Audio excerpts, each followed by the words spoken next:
পুনৰবাৰ আপোনালোকক স্বাগতম জনাইছোঁ আমাৰ প্ৰিয় অপটিক্স চেনেলটোলৈ। আজি আমাৰ দশম শ্ৰেণীৰ এটি খুব গুৰুত্বপূৰ্ণ অধ্যায় 4 কাৰ্বন আৰু তাৰ যৌগ, কাৰ্বন এণ্ড ইটছ কম্পাউণ্ডছ। তাৰ আমি আজি এটি টপিক পঢ়িবলৈ ওলাইছোঁ, কাৰ্বন আৰু কাৰ্বনৰ মাজত বন্ধন। সকলোৱে জানো যে কাৰ্বনৰ চিহ্ন হৈছে চি। অ'কে, কাৰ্বনৰ চিহ্ন হৈছে চি আৰু কাৰ্বনৰ পৰমাণু ক্ৰমাংক হৈছে কিমান? 6। অ'কে, এইখিনি কথা জানিবলগীয়া কথা। আৰু ইলেক্ট্ৰনীয় বিন্যাস হৈছে আমাৰ 2,4 আৰু এই চাৰিটো আমাৰ বাহিৰা কক্ষত থাকে। মানে আমাৰ যোনটো বাহিৰা কক্ষ হয়, এতিয়া তোমাৰ এটা খোল, এই খোলটোত তোমাৰ কে থাকে, এল থাকে, তোমাৰ এম থাকে, এন থাকে। তেনেকৈ আমাৰ এই যোনটো তোমাৰ এতিয়া ইলেক্ট্ৰনীয় তোমাৰ কাৰ্বনৰ পৰমাণু ক্ৰমাংক হৈছে 6। এতিয়া কাৰ্বনৰ পৰমাণুটো তোমাৰ 2,4 থাকে। আৰু তেনেকৈ এতিয়া তোমাৰ যদি এই যোনটো কে খোলত হয়, কে খোলত তোমাৰ 2টা থাকে আৰু তোমাৰ এলটো তোমাৰ 4টা থাকিব পাৰে, তাৰ ওপৰত থাকিব নোৱাৰে। গতিকে আমাৰ এই 4টো কোনটো খোলত থাকিব? যে আমাৰ এল খোলত থাকিব। গতিকে এইখিনি কথা মই পিছত পাতি আছোঁ। তাৰপিছত আমি এতিয়া পঢ়িব ওলাইছোঁ কাৰ্বনৰ সাধাৰণ পৰিচয়, জেনেৰেল ইন্ট্ৰডাকশ্যন অফ কাৰ্বন। আমি প্ৰটন, নিউট্ৰন, ইলেক্ট্ৰন, পাৰমাণৱিক সংখ্যা, ভৰ ক্ৰমাংক, ইলেক্ট্ৰন আমি এই গোটেইকেইটাৰ বিষয়ে আগতে শুনিছোঁ বা জানিছোঁ। এই প্ৰটনটোক আমি পি বুলি কওঁ, নিউট্ৰনটোক এন বুলি কওঁ, ইলেক্ট্ৰনটো ই বুলি কওঁ, পাৰমাণৱিক সংখ্যাটোক আমি জেড বুলি কওঁ, ভৰ ক্ৰমাংকটোক আমি এ বুলি কওঁ, ইলেক্ট্ৰনটোক আমি ই মাইনাছ বুলি কওঁ। কাৰ্বনৰ যোনটো তলত থাকে সেইটোক কয় ইলেক্ট্ৰন আৰু তোমাৰ যোনটো ওপৰত থাকে সেইটোক কয় পাৰমাণৱিক ভৰ ক্ৰমাংক। এইটোক কয় ভৰ ক্ৰমাংক আৰু এইটোক কয় ইলেক্ট্ৰন। অ'কে, এইখিনি আমি বুজিছোঁ। আৰু এই যোনটো প্ৰটন হয়, কাৰ্বনৰ প্ৰটনৰ সংখ্যা হৈছে 6 আৰু নিউট্ৰনৰ হৈছে 6, ইলেক্ট্ৰনৰ 6, পাৰমাণৱিক সংখ্যা হৈছে 6 আৰু পাৰমাণৱিক ভৰ ক্ৰমাংক। মই এইখিনিত পাৰমাণৱিকটো দিব পাহৰি গ'লোঁ, সেইটো লিখি ল'বা তোমালোকে। পাৰমাণৱিক হৈছে পাৰমাণৱিক বুলি তোমালোকে লিখি ল'বা। আৰু তোমাৰ ইলেক্ট্ৰনৰ যোনটো বিন্যাস হৈছে, ইলেক্ট্ৰনীয় বিন্যাসটো হৈছে সেইটো হৈছে 2,4। এইটো আমি আগতেও পঢ়ি আহিছোঁ। কাৰ্বনৰ ইলেক্ট্ৰনীয় বিন্যাস হৈছে 2,4 হৈছে। আমি এতিয়া এইটো চোৱা তোমালোকে, যে এটা মই এই খোল আঁকিছোঁ, এই খোলটোৰ যোনটো বাহিৰা কক্ষত থাকে, এই যোনটো বাহিৰা কক্ষত দেখিছা, এইটো বাহিৰা কক্ষ, কাৰ্বনৰ এইটো বাহিৰা কক্ষ আৰু এইটো ভিতৰৰ কক্ষ হৈছে। এই যোনটো তুমি এই প্লাছ কেইটা দেখিছা, সেইকেইটা হৈছে তোমাৰ প্ৰটন, আৰু যিকেইটা মাইনাছ দেখিছা, মাইনাছ কেইটা দেখিছা তোমাৰ, সেইকেইটা হৈছে ইলেক্ট্ৰন। আৰু তুমি ডটেড কেইটা দেখিছা, ডট দি পেলাই যে ওপৰত যে গোল চিন দিয়া হৈছে, সেইটো হৈছে আমাৰ নিউট্ৰন। অ'কে, এইটো কথা মনত ৰাখিবা। আৰু আমি ভৰ ক্ৰমাংক মানে কি হয়, ভৰ ক্ৰমাংক কাক বোলে, সেইটো আমি জানিব লাগিব। আমি জানো যে প্ৰটনৰ যোনটো নাম্বাৰ হৈছে 6 আৰু নিউট্ৰনৰ নাম্বাৰটো হৈছে 6। এই দুটাৰ যোনটো যোগফল মানে তুমি জানাই, তুমি যোগ চিন হয়, যোগফল হৈছে 12। এই 12টোৰ যোনটো হয়, এই 12টো হৈছে আমাৰ কি? আমাৰ পাৰমাণৱিক ভৰ ক্ৰমাংক। এইটো হৈছে আমাৰ পাৰমাণৱিক ভৰ ক্ৰমাংক। এইটো কথা মনত ৰাখিবা। এইটো এটা জেনেৰেল নলেজ হয়, এইটো তোমালোকে এইটো পাই আহিছা। এইটো যোনটো মই আকৌবাৰ কৈছোঁ, প্ৰটন আৰু নিউট্ৰনৰ যোনটো যোগফল হয়, সেইটোক আমাৰ পাৰমাণৱিক ক্ৰমাংক বুলি কোৱা হয়। মই আকৌবাৰ কৈছোঁ, এইটো মই ভৰ ক্ৰমাংক বুলি লিখি থৈছোঁ, তোমালোকে এইটো পাৰমাণৱিক ভৰ ক্ৰমাংক বুলি লিখি ল'বা। অ'কে, এতিয়া আমি পঢ়িম যে কাৰ্বনৰ কিছুমান আমি তাৰ পৰিচয়, কাৰ্বনক আমি ক'ত দেখা পাওঁ, কি হয়, কাৰ্বন কেনেকুৱানো, সেইটো আমি পঢ়িম এতিয়া। অ'কে, ই মানে হৈছে কাৰ্বন। মই চি বুলি লিখিছোঁ, তোমালোকে জানাই কাৰ্বনৰ চিহ্নটোক আমি চি বুলি লিখোঁ। এইটো এতিয়া কাৰ্বন এক অধাতু যাৰ পাৰমাণৱিক সংখ্যা 6, অৰ্থাৎ 2.4 আৰু ৰাসায়নিক চিহ্ন হৈছে চি। এইটো মই আগতেও কৈছোঁ যে কাৰ্বনৰ যোনটো চিহ্ন হয়, সেই চিহ্নটো চি দি বুজোৱা হয়। আৰু কাৰ্বনটো কি হয়? এটা অধাতু। মই এটা কথা তোমালোকক কোৱা নাই, সেইটো কথা মই কৈ আছোঁ। তোমালোকৰ যিটো মই পঢ়ালোঁ, এই প্ৰটন আৰু যোনটো নিউট্ৰন হয়, প্ৰটনটোৱে তোমালোকক প্লাছ ধনাত্মক দিয়া হয়। মানে প্লাছ মানে কি? ধনাত্মক। তোমালোকে সদায় জানা পজিটিভ মানে কি? ধনাত্মক। আৰু যোনটো আমাৰ তোমাৰ এই ইলেক্ট্ৰন হয়, এই ইলেক্ট্ৰনটোৱে তোমালোকক দিয়ে মাইনাছ মানে কি? ঋণাত্মক, অৰ্থাৎ নিগেটিভ। তোমালোকে এইখিনি লিখি ল'ব পৰা, মই এইখিনিত কাষতে লিখি দিছোঁ, তোমালোকে লিখি ল'বা। পিটোৱে আমাক দিয়ে প্লাছ, অৰ্থাৎ ধনাত্মক হয়।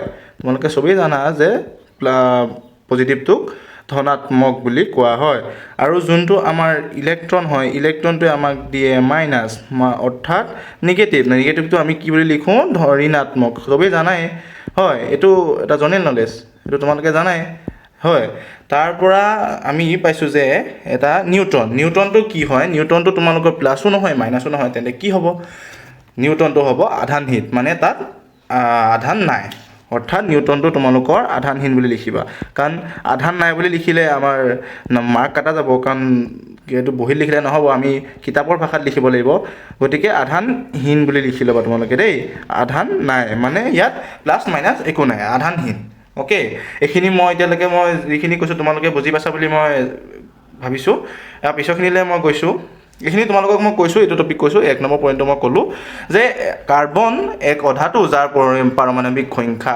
6 তাৰ অৰ্থাৎ 2,4 আৰু ৰাসায়নিক চিহ্ন আছে চি অ'কে তোমাৰ এই যোনটো দেখিছা এইটো শক্তি স্তৰ বুলি কোৱা হয় শক্তি স্তৰ এইটো তোমালোকে আঁকি ল'ব পৰা ছাইডত তোমালোকে যদি নোটছ বনাইছা তেনেহ'লে কাষতে এইটো লিখি ল'ব পৰা এইটোক কয় শক্তি স্তৰ অ'কে এইটো তোমাৰ দেখিছা এইটো 2 ডট যে আমি যে 4 যে লিখিছিলোঁ মই যে কৈছোঁ এই 4টো যে মই অথনি কৈছিলোঁ বাহিৰা কক্ষত থাকে বুলি এই যোনটো কক্ষ দেখিছা এই কক্ষটোক কয় তোমালোকক এল কয় আৰু এইটোক কয় তোমালোকক কে কয় এইটো তোমালোকে জানা ছবি আমাৰ থাকে কেইটা 4টা থাকে 1 2 3 4টা থাকে হয় এই প্ৰথমটোক আমাক কি বুলি কয় কে কয় আৰু তোমাৰ পিছতোক কয় এল কয় তাৰপিছতোক কয় এম কয় তাৰপিছতোক কি কয় এন কয় ৰ'বা এইটো এন কয় অ'কে এইখিনি আমি জানিবলগীয়া কথা ইমান নৰ্মেল কথা এইখিনি তোমালোকে পাইছা এইটো তোমালোকে কিতাপখন যদি পঢ়া ভালকৈ তেনেহ'লে এইখিনি জানিবা এইখিনি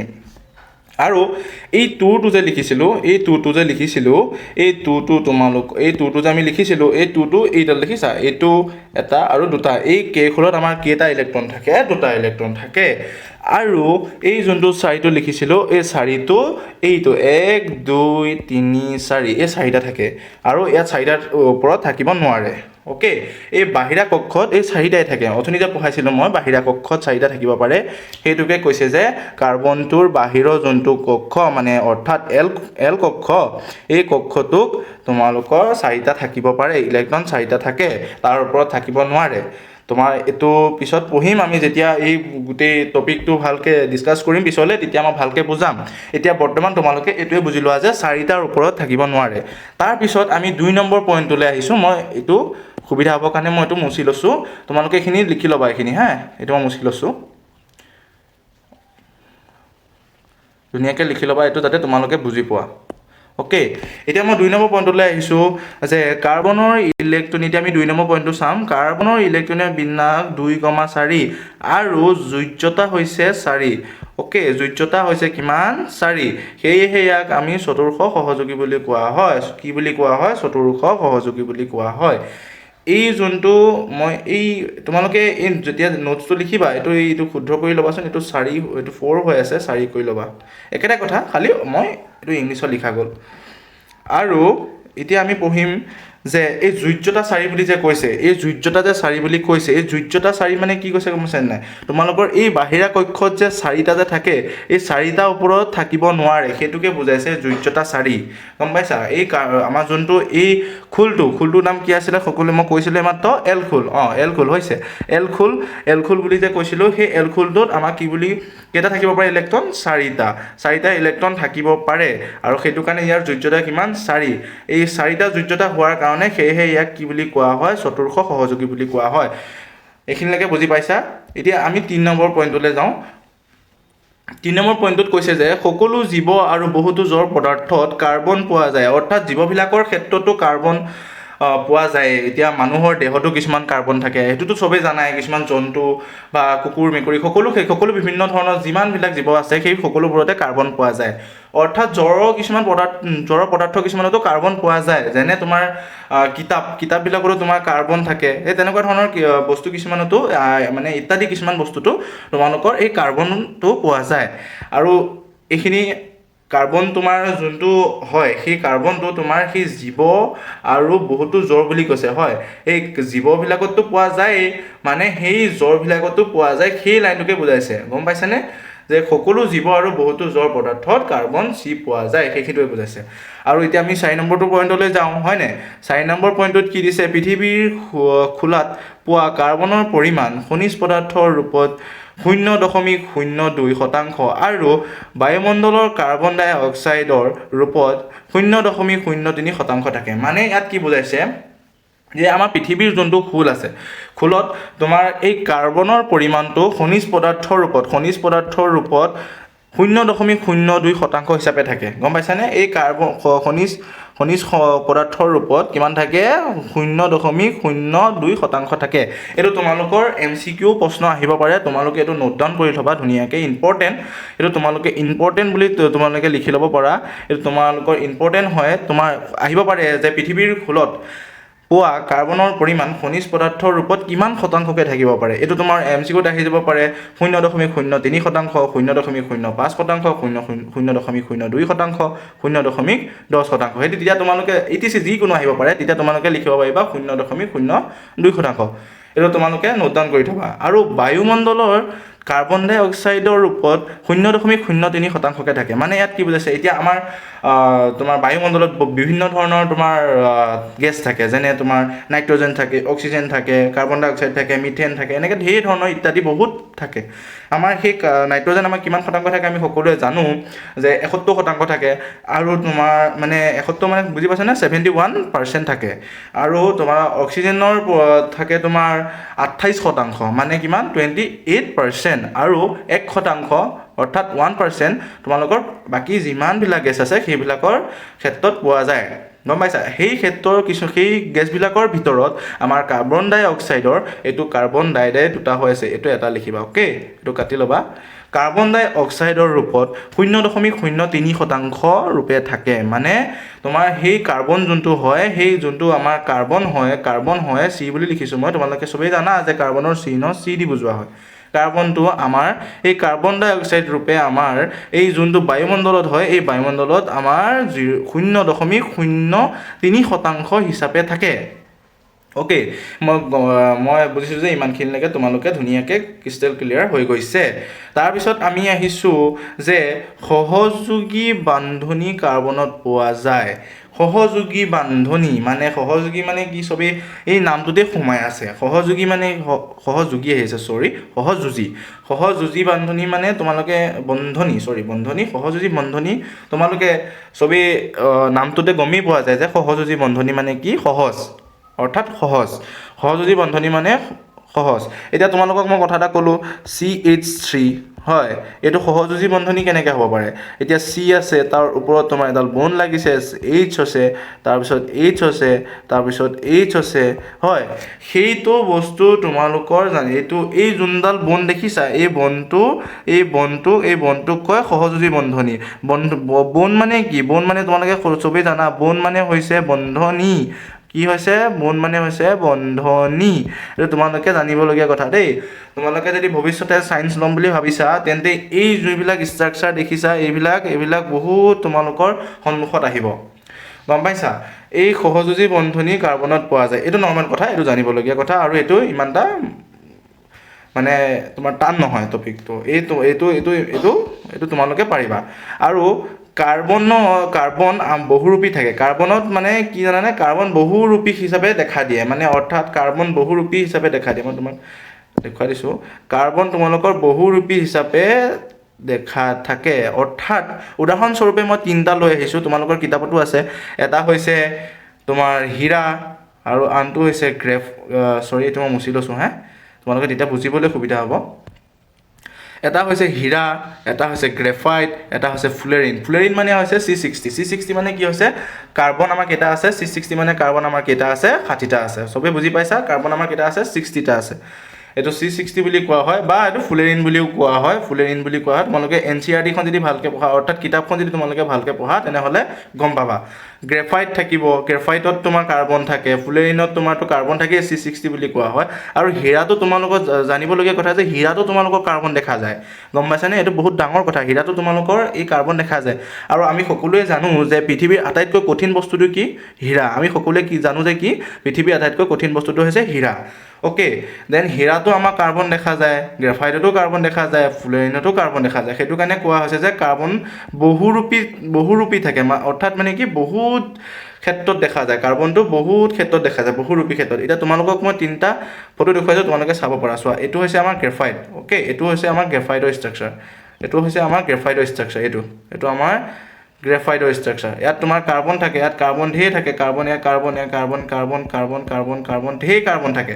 তোমালোকৰ এইটো হৈছে আমাৰ হীৰা, এইটো হৈছে আমাৰ কি হীৰা। ইয়াতো তোমাৰ কাৰ্বন ঢেৰ থাকে, কাৰ্বন ঢেৰ থাকে। ইয়াত তোমাৰ এইটো হৈছে তোমাৰ C60, অৰ্থাৎ কি ফুলেৰিন, গম পাইছা? এইটো যে আমি C60 যে পঢ়িছিলোঁ, তোমালোকে লাগিলে যদি ঘৰত এই ভিডিঅ'টো চাই আছা, তেনেহ'লে তোমালোকে এই গুটিকেইটা হিচাপ কৰিব পাৰা। তোমাৰ কেইটা ওলাব? 60টা ওলাব, 60টা। টোটেল কেইটা ওলাব? 60টা ওলাব। তোমালোকে এইটো কি বুলি কয়? ফুলেৰিন বুলি কোৱা হয়। এইটো কেইটা থাকে? C60 বুলি কোৱা হয়, অৰ্থাৎ এইটোৰ নাম কি? ফুলেৰিন। এইটো তোমালোকে মনত ৰাখিবা। অ'কে, এইবিলাক কুৱেশ্যন যিমানবিলাক মই কৈ আছোঁ, সেইবিলাক তোমালোকে যদি নোট ডাউন কৰি লোৱা, তোমালোকৰ MCQৰ কিছুমান ক্ষেত্ৰত তোমালোকৰ বহুত হেল্প কৰিব, গম পাইছা? মই এতিয়া যিখিনি কথা বুজাইছোঁ, তোমালোকে যদি ভালকৈ মনত ৰাখি লোৱা গোটেইখিনি কথা, তোমালোকৰ যোনটো MCQ আহিব, MCQত বহুত ধুনীয়া কিছুমান কুৱেশ্যন আহিব, তোমালোকক ইয়াত বহুতে সহায় কৰিব, গম পাইছা? বিশেষকৈ এইটো ইম্পৰ্টেণ্ট, এইটো তোমালোকক মই কৈছোঁ, এইটো এটা ইম্পৰ্টেণ্ট, এইটো 0.03% থাকে, এইটো এটা ইম্পৰ্টেণ্ট। আৰু কাৰ্বন আমাৰ কি হয়, কাৰ্বন কেনেকুৱা হয়, কাৰ্বন বহুৰূপী হয়। উদাহৰণস্বৰূপে যদি সোধে কি দিব পাৰিবা, হীৰা দিব পাৰিবা, গ্ৰেফাইট দিব পাৰিবা, ফুলেৰিন দিব পাৰিবা। ফুলেৰিনটো আমাক কি বুলি কয়? C60 বুলি কোৱা হয়। গতিকে মই এতিয়া যিমানখিনি কথা বুজালোঁ, যে মই ভাবিছোঁ যে ইমানখিনি তোমালোকে বুজি পাইছা, একদম ধুনীয়াকৈ ক্ৰিষ্টেল ক্লিয়াৰ হৈ গৈছে, তোমালোকৰ ধুনীয়াকৈ বুজি পাইছা। আৰু কিবা যদি বুজি নাই পোৱা, তেনেহ'লে তোমালোকে মোৰ লগত কণ্টেক্ট কৰিব পাৰা, বা মোৰ নম্বৰটো তোমালোকক যদি লাগে মই দি দিম, তোমালোকে কমেণ্টত জনাবা। আৰু কিবা যদি ডাউট থাকে, তেতিয়াহ'লে ধুনীয়াকৈ মোক কমেণ্টত জনাবা। মই ধুনীয়াকৈ তোমালোকক নেক্সট ভিডিঅ' এটা লৈ আহিম, তোমালোকৰ ডাউট ক্লিয়াৰ কৰিবৰ কাৰণে। তোমালোকে ধুনীয়াকৈ মোক কমেণ্টত জনাই দিবা। গতিকে ইমানখিনি কৰি মই এই ভিডিঅ'টো সমাপ্ত কৰিছোঁ। Thank U.